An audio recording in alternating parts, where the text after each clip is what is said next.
43 billion dollars के कर्जे तले दबी एक कंपनी अपनी आखिरी सांसें गिन रही थी। नाम था वार्नर ब्रदर्स। और दांव पर सिर्फ एक स्टूडियो नहीं था, बल्कि टीवी और ओटीटी की दुनिया का सबसे बड़ा खजाना था। जो इसे खरीदता वो रातों रात दुनिया का ओटीटी किंग बन जाता। इस रेस में एक तरफ था ओटीटी का बेताज बादशाह नेटफ्लिक्स और दूसरी तरफ पैरामाउंट स्काई डांस। नेटफ्लिक्स के पास असीमित पैसा और मार्केट की पावर थी। ऐसा लग रहा था कि नेटफ्लिक्स ने बाजी मार ली है और वार्नर ब्रदर्स अब बस उनका ही होने वाला है। और फिर इस कॉर्पोरेट युद्ध में एंट्री होती है 80 साल के एक वेटरन की, जिसने हॉलीवुड से लेकर वॉल स्ट्रीट तक के सारे समीकरण पलट कर रख दिए। उसने अपनी तिजोरी का मुंह कुछ इस तरह खोला कि नेटफ्लिक्स जैसी बड़ी कंपनी के पसीने छूट गए। नेटफ्लिक्स को डील से बाहर का रास्ता दिखाने के लिए जो 2.8 बिलियन डॉलर्स का जुर्माना था, उस शख्स ने हंसते हंसते चुका दिया और अपनी जेब से 40,000 करोड़ रुपए झोंक दिए। इसके बाद नेटफ्लिक्स को अपने पैर पीछे खींचने पड़े। लेकिन सवाल यह है कि आखिर यह शख्स है कौन, जिसके लिए हारना कोई विकल्प ही नहीं है। कैसे महज 2000 डॉलर से शुरुआत करने वाला यह इंसान लगभग हर दशक में दुनिया के सबसे अमीर लोगों में शुमार हुआ। आखिर क्या बात है इसमें कि ये स्टीव जॉब्स और इलॉन मस्क जैसे जीनियस लोगों का सबसे जिगरी यार है और बिल गेट्स का सबसे कट्टर दुश्मन। नमस्कार, मैं हूं भूपेंद्र सोनी और आप देख रहे हैं खबरगांव। आज किस्सा में बात करेंगे सिलिकॉन वैली के सबसे जिद्दी, अतरंगी और खूंखार अरबपति ओरेकल के फाउंडर लैरी एलिसन की। बताएंगे आपको कि कैसे एक दुश्मन को बर्बाद करने के लिए लैरी ने माइक्रोसॉफ्ट के कचरे तक की निगरानी करवाई थी, कैसे हॉस्टाइल टेकओवर को इसने अपना सबसे खूंखार हथियार बनाया। बात उस किस्से की भी होगी जब ये एप्पल जैसी कंपनी को रातों रात खरीदने वाला था। और जानेंगे कि कैसे समंदर की लहरों पर नामुमकिन सी दिखने वाली यॉट रेस जीतने से लेकर इलॉन मस्क को ट्विटर खरीदने में अरबों डॉलर की मदद करने तक लैरी एलिसन ने हमेशा अपनी शर्तों पर दुनिया को चलाया।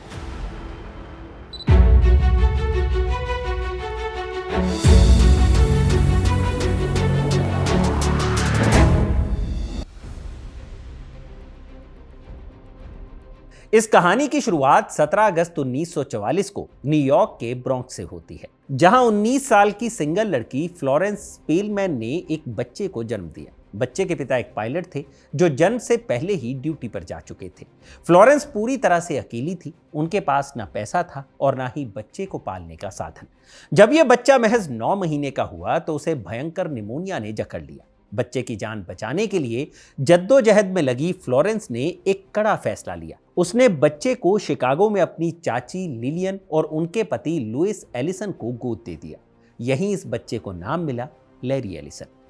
लैरी को 12 साल की उम्र तक पता ही नहीं था कि वो गोद लिए हुए हैं। जब सच सामने आया तो वो अंदर से टूट गए। घर का माहौल भी काफी चुनौतीपूर्ण था। Adoptive father Louis Allison Great Depression के दौरान अपना रियल एस्टेट बिजनेस खोने के बाद बेहद कठोर हो चुके थे। वो अपनी नाकामी की भड़ास छोटे लैरी पर निकालते और अक्सर उसे ताना देते कि तुम लाइफ में कभी कुछ नहीं कर पाओगे, तुम एक लूजर हो। हालांकि लुइस की पत्नी यानी लैरी की अडॉप्टिव मदर लिलियन से उसे काफी प्यार मिला, लेकिन पिता की कड़वाहट ने लैरी के स्वभाव को विद्रोही बना दिया था। इन सबके बावजूद लैरी का दिमाग बहुत शार्प था। 1962 में यूनिवर्सिटी ऑफ इलिनॉय में उन्हें science student of the year का खिताब मिला। लैरी एक प्री मेड स्टूडेंट के तौर पर अपना भविष्य संवार ही रहे थे कि तभी उनकी जिंदगी में एक ऐसा तूफान आया जिसने सब कुछ बदल कर रख दिया। साल 1964 में लिलियन का कैंसर से निधन हो गया। यह लैरी के लिए एक बहुत बड़ा सदमा था। मां के जाने के दुख में लैरी ने अपनी सेकेंड ईयर की परीक्षा छोड़ दी और कॉलेज से ड्रॉप आउट हो गए। कुछ समय बाद उन्होंने खुद को संभाला और 1966 में शिकागो यूनिवर्सिटी में फिजिक्स और गणित पढ़ने के लिए दाखिला लिया। यहीं पहली बार उनका सामना कंप्यूटर प्रोग्रामिंग से हुआ। लैरी को समझ आ गया था कि ये मशीनें इतिहास बदलने वाली हैं, लेकिन उनका मन यहां भी नहीं टिका और सिर्फ एक सेमेस्टर बाद वो फिर से ड्रॉप आउट हो गए। फेमस राइटर माइकल विल्सन अपनी किताब the difference between God and Larry Ellison में लिखते हैं कि लैरी सिर्फ एक सेमेस्टर ही यूनिवर्सिटी गए थे। इसके बावजूद वो दुनिया को यही बताते रहे कि उनके पास फिजिक्स में बैचलर्स और मास्टर्स की डिग्री है। 1988 में न्यूयॉर्क टाइम्स ने भी यही छापा और लैरी ने कभी उसे सही नहीं किया, क्योंकि वो अपनी एक जीनियस वाली छवि बनाए रखना चाहते थे। खैर, लौटते हैं कहानी पर। 21 साल की उम्र में जेब में कुछ $100 लेकर लैरी कैलिफोर्निया निकल पड़े। 1966 से 1976 तक पूरे एक दशक लैरी ने वेल्स फार्गो और एमडाहल जैसी कंपनियों में प्रोग्रामर के तौर पर काम किया। एमडाहल में उन्होंने पहला IBM मेन फ्रेम कंप्यूटर बनाने में अहम भूमिका निभाई थी। लेकिन लैरी सिर्फ एक कंप्यूटर गीक नहीं थे, उनके अंदर एडवेंचर का कीड़ा भी था। वो रॉक क्लाइंबिंग सिखाते, नदियों के टूर गाइड बनते और जिंदगी को अपनी शर्तों पर जीते थे। इसी बीच 1967 में उन्होंने अपनी प्रेमिका एडा क्वीन से शादी की, लेकिन यह रिश्ता लंबा नहीं चला और 1974 में दोनों का तलाक हो गया। कहानी में असली मोड़ 1973 में आया, जब लैरी ने एम्पेक्स कॉरपोरेशन में काम करना शुरू किया। यहां उनकी मुलाकात एड ऑट्स और बॉब माइनर से हुई, जो आगे चलकर उनकी जिंदगी का सबसे अहम हिस्सा बने। एपेक्स में रहते हुए इन तीनों को CIA के लिए एक डेटाबेस प्रोजेक्ट पर काम करने का मौका मिला, जिसका कोड नेम था ओरेकल। लैरी को समझ आ गया था कि आने वाले कल का सबसे बड़ा हथियार डेटा ही है। 1977 में उन्होंने सिर्फ $2000 लगाकर सॉफ्टवेयर डेवलपमेंट लेबोरेटरीज नाम की एक कंपनी बनाई, जो आगे चलकर ओरेकल कहलाई। शुरुआत में फंड्स इतने कम थे कि कंपनी के पास बिजली का बिल भरने तक के पैसे नहीं थे। इसी साल उन्होंने नैन्सी व्हीलर से अपनी दूसरी शादी की, लेकिन बिजनेस की व्यस्तता के चलते यह रिश्ता भी साल भर में ही टूट गया। तलाक के बाद लैरी पूरी तरह बिजनेस में डूब गए। 1979 में उन्होंने ओरेकल वर्जन 2 नाम का पहला कमर्शियल डेटाबेस रिलीज किया। यहां लैरी के खुराफाती दिमाग का एक दिलचस्प उदाहरण मिलता है। उन्होंने जानबूझकर वर्जन 1 कभी बनाया ही नहीं, क्योंकि वो जानते थे कि कोई भी कस्टमर किसी सॉफ्टवेयर का पहला वर्जन खरीदकर रिस्क नहीं लेना चाहता। लैरी का यह मार्केटिंग आइडिया काम कर गया और उनका प्रोडक्ट जबरदस्त हिट रहा। 80 के दशक में कंप्यूटर्स धूम मचा रहे थे और लैरी इसी लहर पर सवार थे। उनका बिजनेस हर कंप्यूटर कंपनी की सबसे बड़ी जरूरत था, डेटाबेस। 1983 आते आते ओरेकल एक बड़ी कंपनी बन चुकी थी।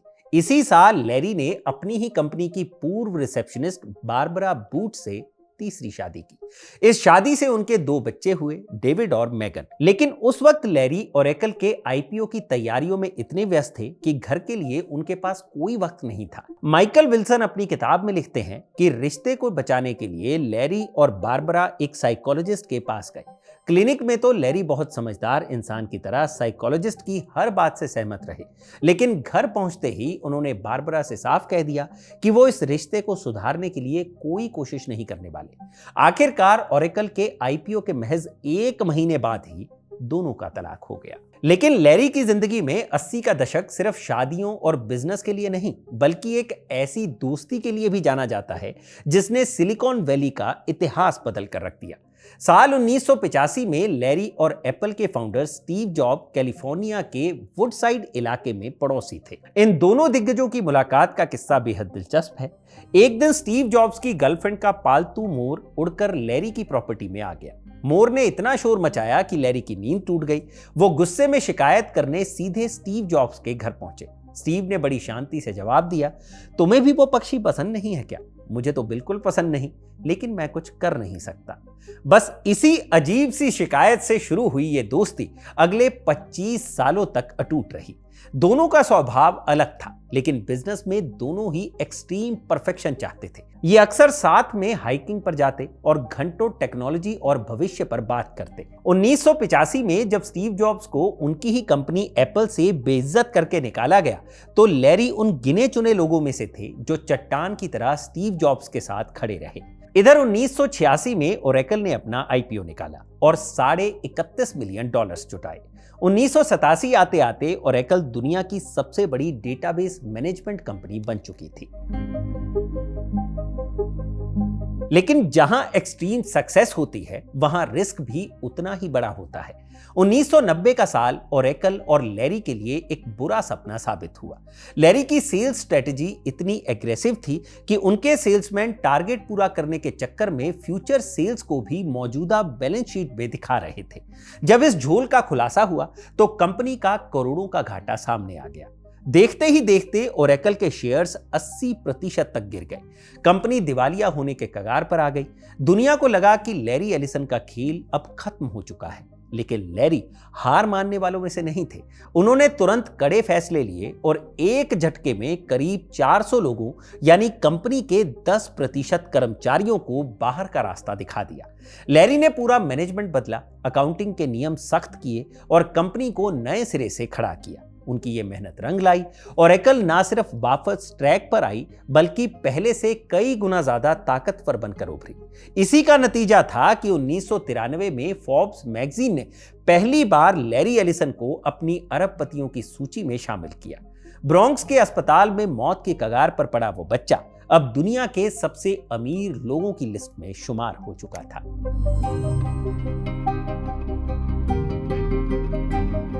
1984 आते आते ओरेकल फिर से ट्रैक पर लौट चुकी थी। लैरी ने ठान लिया था कि अब वो दोबारा कंपनी को ऐसी हालत में नहीं फंसने देंगे। इसलिए जब पूरी दुनिया क्लाइंट सर्वर कंप्यूटिंग के गुण गा रही थी, लैरी ने भांप लिया कि भविष्य इंटरनेट का है। उन्होंने रातों रात बहुत बड़ा रिस्क लिया और ओरेकल की पूरी इंजीनियरिंग को इंटरनेट एप्लीकेशन की तरफ मोड़ दिया। उनका यह फैसला गेम चेंजर साबित हुआ और ओरेकल ने अगले कई दशकों तक अपनी मोनोपोली पक्की कर ली। लैरी सिर्फ बिजनेस ही नहीं, दोस्ती निभाने में भी काफी आगे थे। 1995 में जब एप्पल दिवालिया होने के कगार पर थी तो अपनी ही कंपनी से निकाले गए स्टीव जॉब्स वापस इसका कंट्रोल चाहते थे। मैथ्यू साइमंड्स अपनी किताब सॉफ्ट वॉर में लिखते हैं कि एक दिन लैरी और स्टीव जॉब्स सांता क्रूज के पहाड़ों में टहल रहे थे। लैरी ने स्टीव को एक होश उड़ाने वाला ऑफर दिया। लैरी ने कहा, मैं $5 बिलियन में पूरी एप्पल खरीद कर तुम्हें सीधा सीईओ बना सकता हूं। लेकिन स्टीव ने यह कहकर ऑफर ठुकरा दिया कि वो हॉस्टाइल टेकओवर नहीं चाहते। स्टीव चाहते थे कि एप्पल का बोर्ड अपनी गलती माने और उन्हें पूरे सम्मान के साथ वापस बुलाए। 1997 में बिल्कुल ऐसा ही हुआ। सम्मान के साथ एप्पल में वापसी करने के बाद स्टीव जॉब्स ने सबसे पहला काम यही किया कि अपने जिगरी दोस्त लैरी एलिसन को एप्पल के बोर्ड ऑफ डायरेक्टर्स में शामिल कर लिया। लैरी का रुतबा अब ऐसा था कि वो किसी से भी टकरा सकते थे। 1996 का एक किस्सा उनके इस एटीट्यूड को बाखूबी बयां करता है। हवाई के पास एक इंटरनेशनल यॉट रेस चल रही थी जिसमें सैप के को-फाउंडर हसो प्लेटनर भी हिस्सा ले रहे थे। अचानक बीच समंदर में प्लेटनर की नाव का मस्तूल टूट गया। लैरी की नाव ठीक पीछे थी, लेकिन मदद करने के बजाय लैरी की टीम कैमरा निकालकर उनकी टूटती नाव का वीडियो बनाने लगी। प्लेटनर इस हरकत पर इतने आग बबूला हुए कि उन्होंने समंदर के बीच ही अपनी पैंट उतार दी और लैरी की नाव की तरफ नंगे होकर भद्दी गालियां देने लगे। लेकिन बात यहीं खत्म नहीं हुई। प्लेटनर के बाद पंगा लेने के लिए लैरी ने अब सिलिकॉन वैली के सबसे ताकतवर आदमी को चुन लिया था। कहानी में अब एंट्री होती है माइक्रोसॉफ्ट के संस्थापक बिल गेट्स की।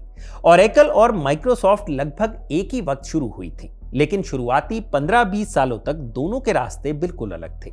माइक्रोसॉफ्ट का फोकस ऑपरेटिंग सिस्टम पर था, जबकि ओरेकल बड़े कॉर्पोरेट्स के लिए डेटाबेस बना रही थी।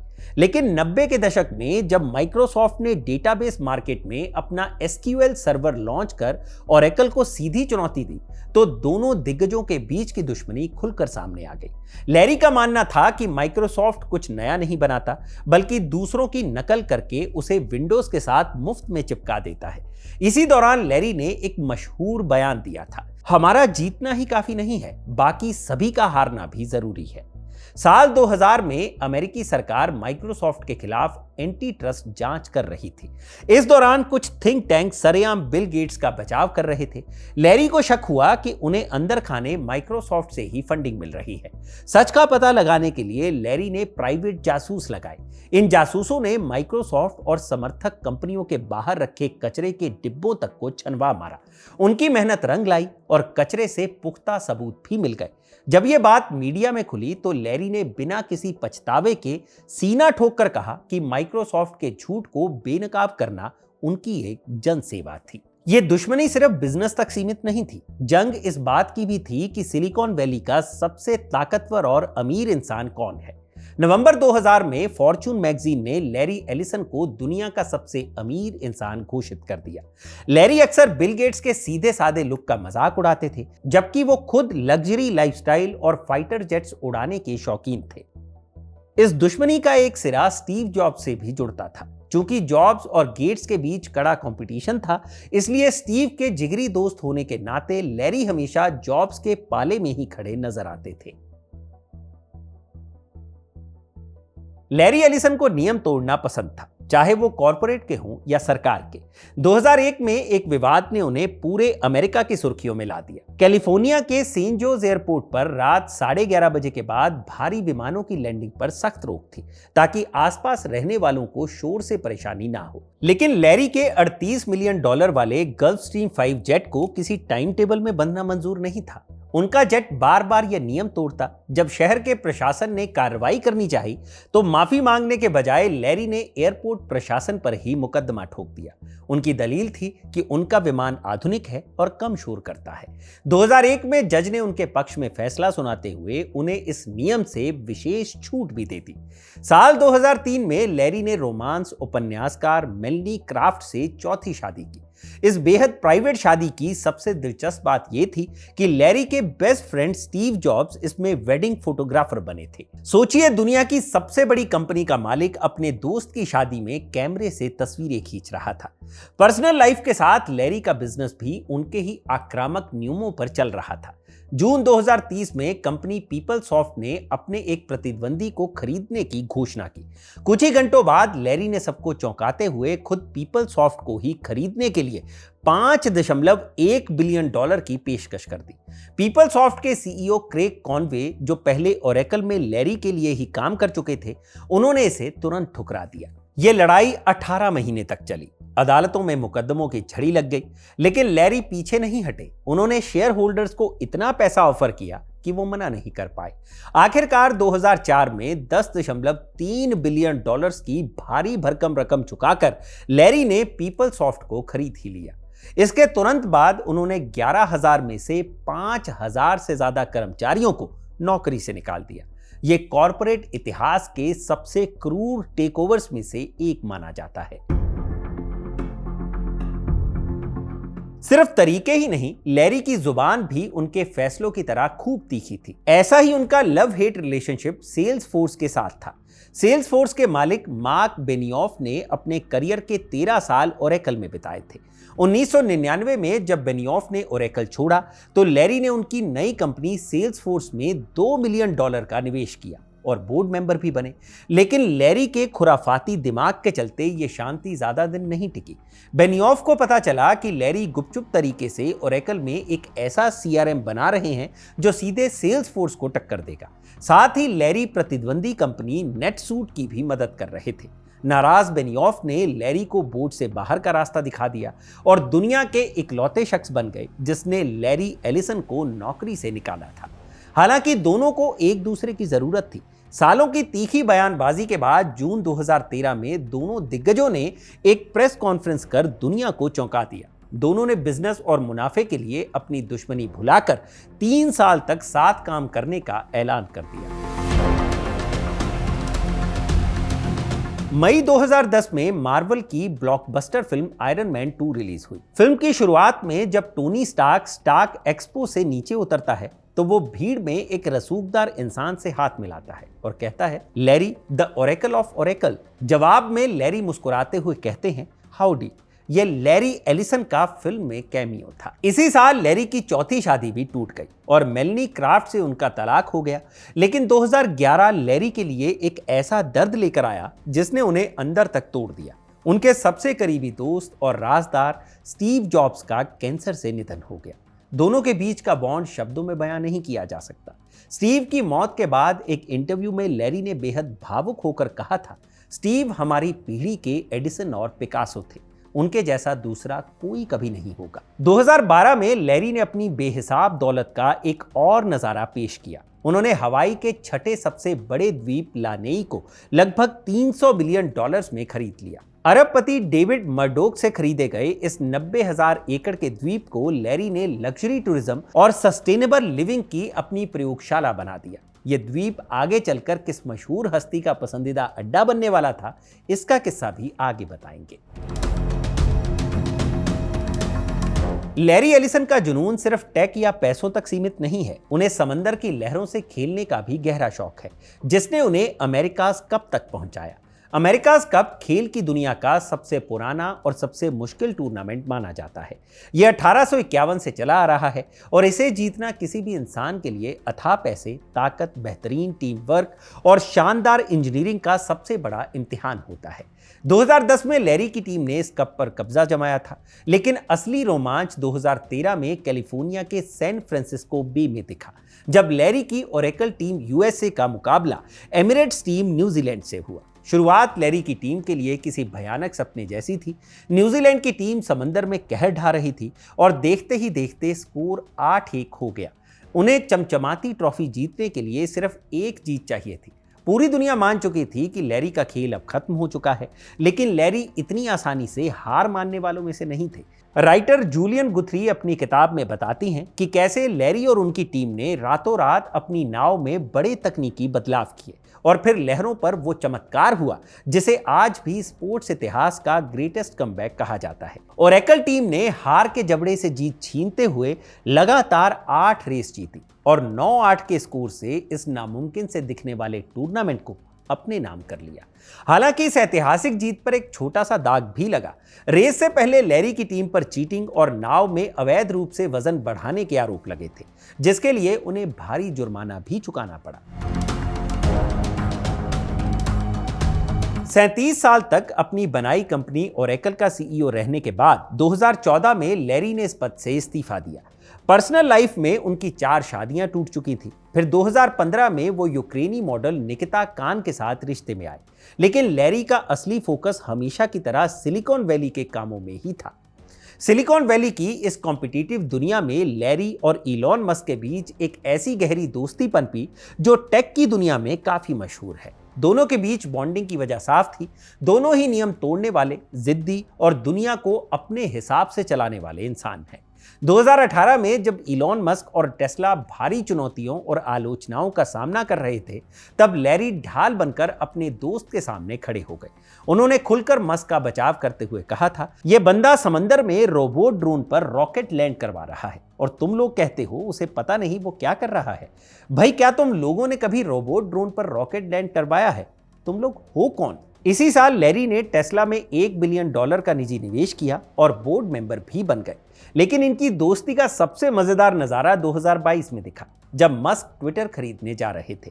डील को लेकर जब मामला कोर्ट पहुंचा तो दोनों के बीच के सीक्रेट मैसेजेस लीक हो गए। इन चैट्स ने दुनिया को दिखाया कि अरबपति लोग कुछ ही मैसेजेस में कैसे हजारों करोड़ों की डील करते हैं। उन मैसेजेस में मस्क ने पूछा, क्या ट्विटर डील में हिस्सा लेने में इंटरेस्ट है? लैरी का जवाब था, हाँ बिल्कुल, 1 बिलियन या जो तुम सही समझो। मस्क ने $2 बिलियन रिकमेंड किए और लैरी हंसते हंसते मान गए। महज 7 मैसेज और अरबों डॉलर की डील डन। मस्क के लिए लैरी सिर्फ एक इन्वेस्टर नहीं, बल्कि एक ऐसे मेंटर हैं जिनके पास जाकर वो तनाव भूल जाते हैं।